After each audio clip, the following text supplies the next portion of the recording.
Chapter 9, The Mock Turtle's Story. "You can't think how glad I am to see you again, you dear old thing," said the Duchess, as she tucked her arm affectionately into Alice's, and they walked off together. Alice was very glad to find her in such a pleasant temper, and thought to herself that perhaps it was only the pepper that had made her so savage when they met in the kitchen. "When I'm a Duchess," she said to herself, not in a very hopeful tone though, "I won't have any pepper in my kitchen at all. Soup does very well without. Maybe it's always pepper that makes people hot-tempered," she went on, very much pleased at having found out a new kind of rule, "and vinegar that makes them sour, and chamomile that makes them bitter, and barley sugar and such things that make children sweet-tempered.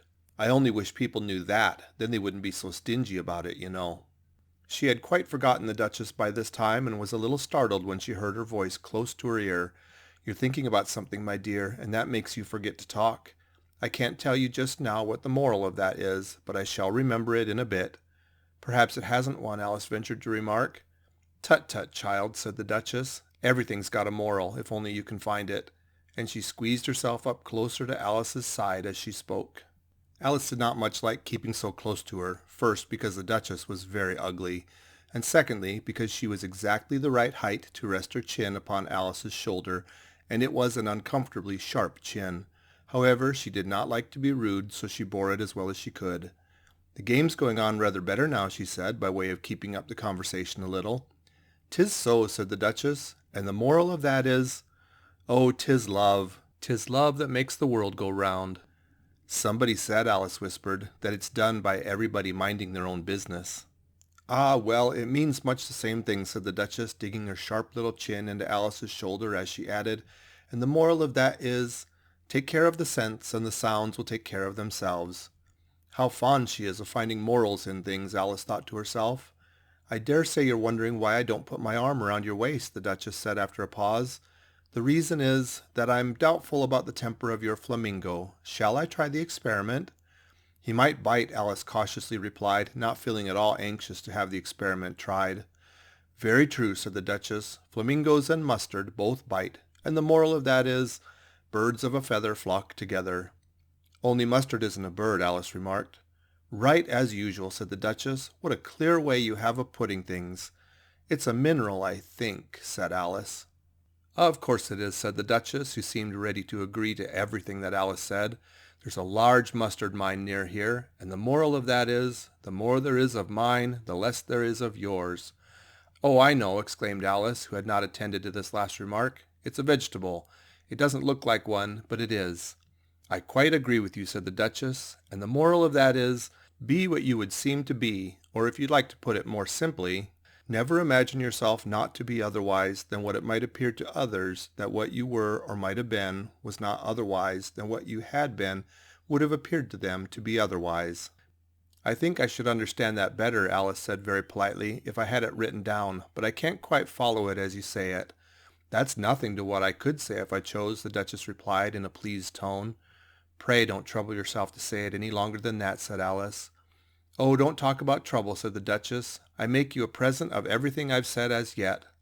"A cheap sort of present," thought Alice. "I'm glad they don't give birthday presents like that." But she did not venture to say it out loud. "Thinking again?" the Duchess asked with another dig of her sharp little chin. "I've a right to think," said Alice sharply, for she was beginning to feel a little worried. "Just about as much right," said the Duchess, "as pigs have to fly. And the—" But here, to Alice's great surprise, the Duchess's voice died away, even in the middle of her favorite word, moral, and the arm that was linked to hers began to tremble. Alice looked up, and there stood the Queen in front of them, with her arms folded, frowning like a thunderstorm. "A fine day, Your Majesty," the Duchess began in a low, weak voice. "Now I give you fair warning," shouted the Queen, stamping on the ground as she spoke. "Either you or your head must be off, and that in about half no time. Take your choice." The Duchess took her choice and was gone in a moment. "Let's go on with the game," the Queen said to Alice, and Alice was much too frightened to say a word, but slowly followed her back to the croquet ground. The other guests had taken advantage of the Queen's absence and were resting in the shade.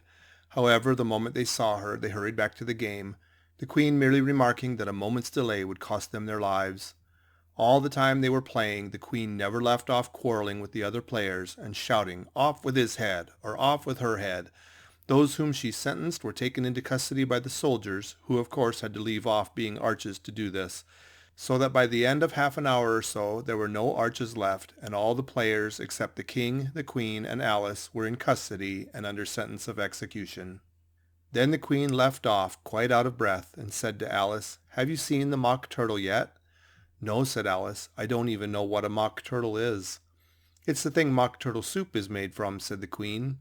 "I never saw one or heard of one," said Alice. "Come on then," said the queen, "and he shall tell you his history." As they walked off together, Alice heard the king say in a low voice to the company generally, "You are all pardoned." "Come, that's a good thing," she said to herself, for she had felt quite unhappy at the number of executions the queen had ordered. They very soon came upon a gryphon lying fast asleep in the sun. If you don't know what a gryphon is, look at the picture.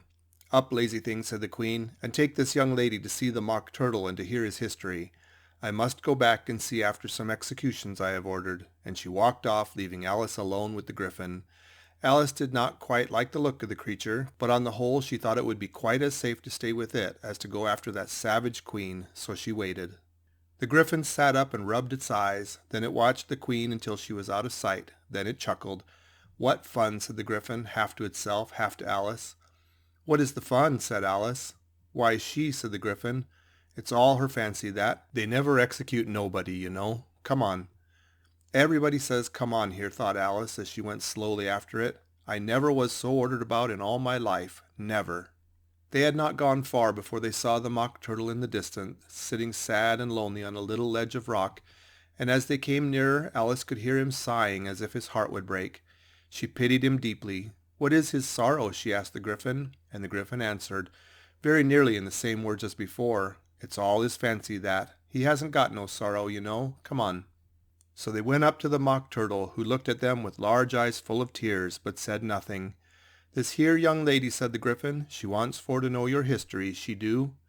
"I'll tell it her," said the mock turtle in a deep, hollow tone. "Sit down, both of you, and don't speak a word till I've finished." So they sat down, and nobody spoke for some minutes. Alice thought to herself, "I don't see how he can ever finish if he doesn't begin," but she waited patiently. "Once," said the mock turtle at last with a deep sigh, "I was a real turtle." These words were followed by a very long silence, broken only by an occasional exclamation of "Herker" from the gryphon, and the constant heavy sobbing of the mock turtle. Alice was very nearly getting up and saying, "Thank you, sir, for your interesting story," but she could not help thinking that there must be more to come, so she sat still and said nothing. "When we were little," the mock turtle went on at last, more calmly, though still sobbing a little now and then, "we went to school in the sea. The master was an old turtle. We used to call him Tortoise." "Why did you call him Tortoise if he wasn't one?" Alice asked. "We called him Tortoise because he taught us," said the mock turtle angrily. "Really, you are very dull." "You ought to be ashamed of yourself for asking such a simple question," added the gryphon. And then they both sat silent and looked at poor Alice, who felt ready to sink into the earth. At last the gryphon said to the mock turtle, "Drive on, old fellow. Don't be all day about it." And he went on in these words.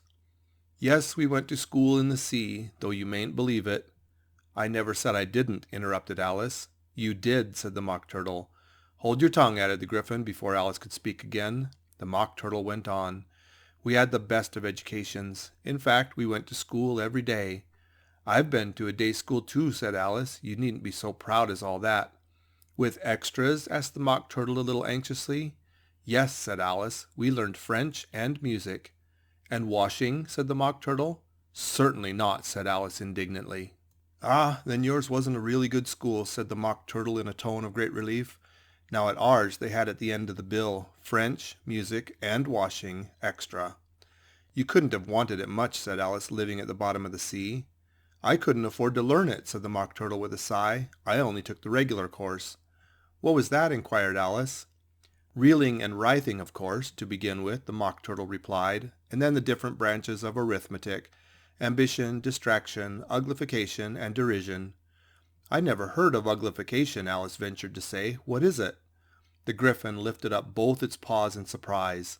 "What? Never heard of uglifying?" it exclaimed. "You know what to beautify is, I suppose?" "Yes," said Alice doubtfully. "It means to make anything prettier." "Well then," the gryphon went on, "if you don't know what to uglify is, you are a simpleton." Alice did not feel encouraged to ask any more questions about it, so she turned to the Mock Turtle and said, "What else had you to learn?"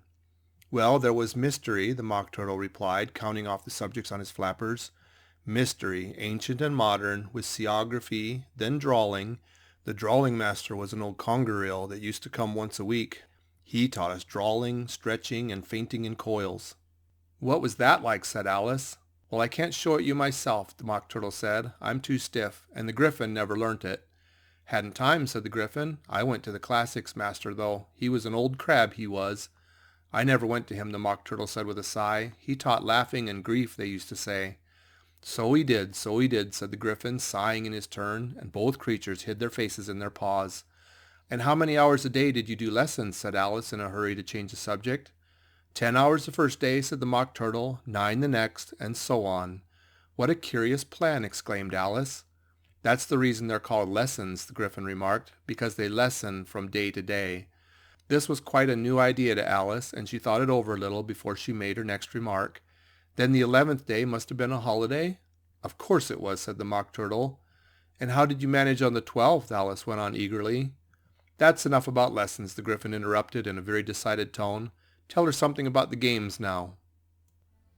End of chapter 9.